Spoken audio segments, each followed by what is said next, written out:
বিষয়ে আমি একটু আলোকপাত করতে চাই। প্রথমত যেই জাতীয় সঙ্গীত যেটা নিয়ে এটাকে একটু আলোচনা করতে চাই।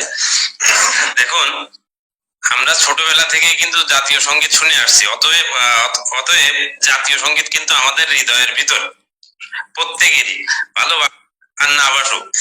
এখানে আমার কথা হচ্ছে যে আমার জাতীয় সঙ্গীত আমি ভালোবাসি, ঠিক আছে, কিন্তু আমি মনে করি জাতীয় সঙ্গীত যেমন ৭২ সংবিধান আমাদের পরে চাপিয়ে দেওয়া হয়েছে, ঠিক জাতীয় সঙ্গীতটা আমাদের পরে চাপিয়ে দেওয়া হয়েছে। কারণ বলি, জাতীয় সঙ্গীত এই গানটা লেখা হয়েছে ১৯০৫ সালে ভঙ্গের সময়। কিন্তু আমাদের স্বাধীনতা, এই যে এত লোক জীবন দিল, এত মা বোনের ইজ্জত এখানে মনে করেন নষ্ট হলো, কেউ লাখো মানুষ পঙ্গু হলো, মনে করেন ওয়াইসব মানুষ অত্যাচার এদেশের মানুষ সহ্য করেছে, কিন্তু এই জাতীয় সঙ্গীতে এই স্বাধীনতার হিস্ট্রি এক বিন্দু মাত্র নেই। এই জায়গা থেকে আমি মনে করি এটা আমাদের সাথে প্রতারণা করা হয়েছে। এখন মনে করেন আমি বলি, এই যে মনে করেন যে বিন্দু বিন্দু মাটি সোনা চেয়ে খাটি নগদ রক্ত দিয়ে কেনা, এটা কিন্তু এই গানটা যদি আপনি ২৪-এর সাথে মিলান এটা কিন্তু মিলে যাবে। কিন্তু আমাদের জাতীয় সঙ্গীত আপনি মিলাবেন দেশের হিস্ট্রির কোথাও, এই স্বাধীনতার হিস্ট্রির কোথাও মিলবে না। আমরা এই যে যুদ্ধ করলাম, এই যে রক্ত দিলাম, আমরা কিন্তু ওই জাতীয় সঙ্গীতের ভিতরে কোথাও খুঁজে পাই না। এই একটা কথা।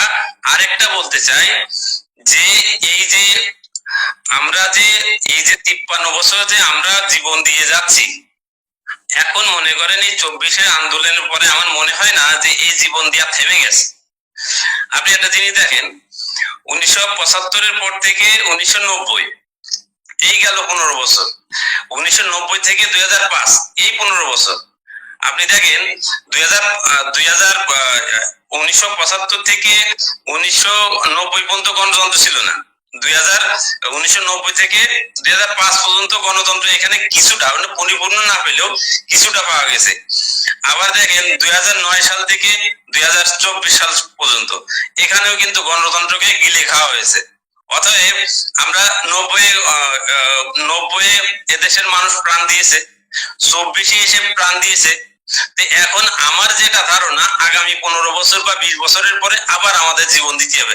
বর্তমান সিচুয়েশন দেখছি, এই যে আমি যাব আগে, যাব আগে, এই যে মারামারিতে, আমি মনে করি যে আমাদের আগামী ১৫ থেকে ২০ বছর আবার এরকম একটা আন্দোলন করতে হবে, যেখানে আমাদের মনে করেন আরো হাজার হাজার জীবন দিতে হবে। তার কারণ এই যে ২৪-এ আমরা যে জীবন দিলাম, প্রতিটা রাজনৈতিক দল, আমি প্রত্যেকেরই বলছি, কেউ এই ২৪-এ ধারণ করে না এবং করে না।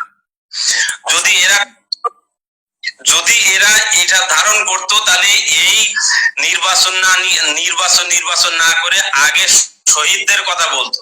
শহীদ থাকতো আগে, পিছনে থাকতো নির্বাচন। আপনি একটা জিনিস দেখেন, যে কটা রাজনৈতিক দল কথা বলছে, বড় থেকে ছোট, তারা কিন্তু শহীদদের কি করবে, শহীদদের পুনর্বাসন কি করবে, বা শহীদ আমরা ক্ষমতায় গেলে শহীদদের এইভাবে কি করবো, একটা কথা আপনি শুনতে পারবেন না কোন রাজনৈতিক দলের। এটা আপনি কোন দলের কাছে শুনতে পাবেন না। তারা একটাই জিনিস, যে আমরা নির্বাচন করবো, সব সমাধান করে দেবো। আসলে কি তাই? ১৯৯০ সালে যেভাবে ৩ দফা যে রূপরেখা আসছিল, আসলে কি আমরা এক যারা বাস্তবায়ন পাই নাই। তার কারণ হচ্ছে এরা ৯০-এর আন্দোলনকে ধারণ করে নাই। একই পর্যায়ে এখন ২৪-এর আন্দোলনকে কেউ এই ধারণ করে নাই। এই জন্যই মনে করেন যে আজকে এইভাবে নির্বাচন হয়ে গেলে হাসিনাকে বদলানো আর না বদলানো সমান, আমি যেটা মনে করি। দ্বিতীয়ত, আমি জামাত ইসলামকে নিয়ে একটু কথা বলতে চাই। এরা যে সন্তোষ শর্মাকে দাওয়াত দিল, এইটা জাতির সাথে একদম মানে কি বলবো, জাতির সাথে সরাসরি প্রতারণা এবং মানে বেইমানি বলতে চলে, এবং শহীদের সাথে বেইমানি, সরাসরি বেইমানি আমি বলবো। আমার কথা হচ্ছে, এদেশের সাধারণ আমার একটা প্রশ্ন আছে আপনার কাছে, আপনি দেখছেন কিনা, আমি যদি আপনাকে একটা কোশ্চেন করি, তারেক রহমানও কিন্তু সন্তোষ শর্মাকে তাদের একটা মিটিং এ দাওয়াত দিয়েছে, সেখানে কিন্তু সেও কথা বলেছে। আপনি কিভাবে বিএনপি কে তাহলে দেখবেন?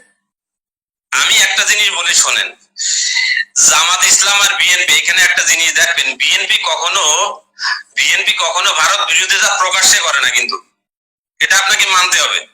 বিএনপি ভারত বিরোধিতা, আপনি যখন বিএনপির কাছে ভারত বিরোধিতা যাবেন, বিএনপি তখন দুইটানে পড়ে যাবে, ক্লিয়ার ভাবে বলবে না, তাই ইনিয়ে বিনিয়ে কিন্তু ভারতের পাশ কাটিয়ে যাবে। তার মানে তারা শ্যামও রাখবে, কুলো রাখবে, কিন্তু জামাত ইসলাম এই পর্যায়ে তার বিন্দু মাত্র কোন এক সাইড ছাড়া দুই সাইড নিয়ে তার কোনো সুযোগ নেই জামাত ইসলামের। নজরুল ভাই আমি ঠিক বলছি কিনা? এইবার এইখানে যদি জামাত এইখানে একটা সাধারণ কর্মী মনে করে যে সন্তোষ শর্মা কি, এইখানে জামাত এই বড় ভুলটা কিভাবে করে ভাই? আমার প্রশ্ন হচ্ছে এইটা।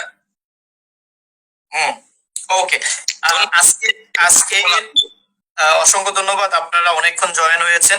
আমি